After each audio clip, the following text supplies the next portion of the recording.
अगर कोई महिला किसी पुरुष के साथ होटल का कमरा बुक कराती है और कमरे में साथ चली जाती है तो इसका मतलब ये नहीं है कि उसने यौन संबंध बनाने या सेक्स करने की सहमति दी है।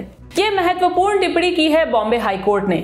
बार एंड बेंच में छपी रिपोर्ट के मुताबिक जस्टिस भारत देशपांडे की सिंगल बेंच ने यह टिप्पणी एक आदेश देते हुए की है। इस आदेश में हाईकोर्ट ने मडगांव ट्रायल कोर्ट की एक जजमेंट को खारिज कर दिया। ट्रायल कोर्ट का जजमेंट बलात्कार से जुड़े एक मामले पर मार्च 2021 में आया था। ट्रायल कोर्ट ने अपने जजमेंट में आरोपी गुलशेर अहमद को बरी कर दिया था। फिर ये मामला बॉम्बे हाईकोर्ट पहुंचा, जहां हाईकोर्ट ने ट्रायल कोर्ट के फैसले को खारिज कर दिया और आरोपी गुलशेर के खिलाफ मुकदमा बहाल कर दिया है।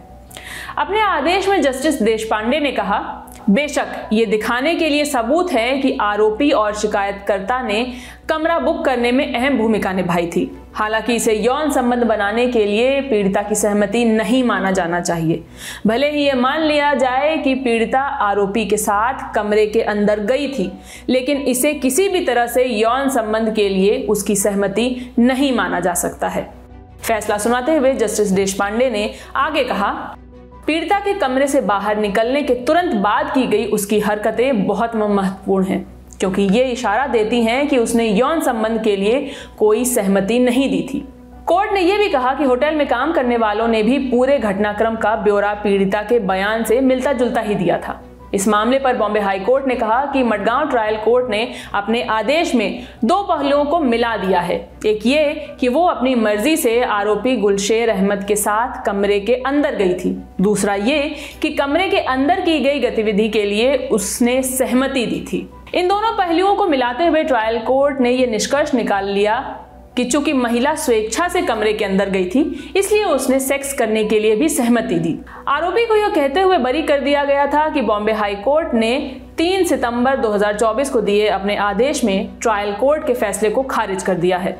खारिज करने के साथ ही हाई कोर्ट ने कहा कि ट्रायल जज ने ऐसी टिप्पणियां करके स्पष्ट रूप से गलती की। मामले के बैकग्राउंड पर बात करें तो ये सबसे पहले मार्च 2020 में सामने आया था। शिकायतकर्ता ने दावा किया कि आरोपी ने पीड़िता को विदेश में प्राइवेट नौकरी दिलाने की पेशकश की थी। कथित तौर पर आरोपी ने महिला को नौकरी के सिलसिले में एक एजेंसी से मिलने का बहाना बनाकर होटल के कमरे में आने के लिए धोखा दिया। इस केस में आरोपी और पीड़िता दोनों ने एक साथ कमरा बुक किया था। हालांकि पीड़िता ने आरोप लगाया कि होटल के कमरे में अंदर जाने के तुरंत बाद आरोपी ने उसे जान से मारने की धमकी दी, जिसके बाद उसने पीड़िता के साथ कथित तौर पर बलात्कार किया।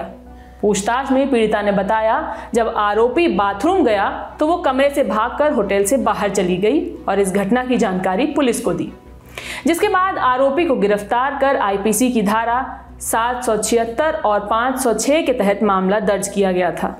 इस खबर पर आप क्या सोचते हैं हमें कमेंट बॉक्स में जरूर बताएं। पर जाने से पहले एक जरूरी जानकारी, लौट आया है ललन टॉप का सालाना अड्डा। 22 नवंबर से 24 नवंबर तक दिल्ली के मेजर ध्यानचंद नेशनल स्टेडियम में रजिस्ट्रेशन के लिए lalontop.com पे दिए गए बैनर पर क्लिक कीजिए या डिस्क्रिप्शन में दिए लिंक पर क्लिक करें। बनिए 3 दिन के ललन टॉप अड्डा का हिस्सा सिर्फ 499 रुपए में।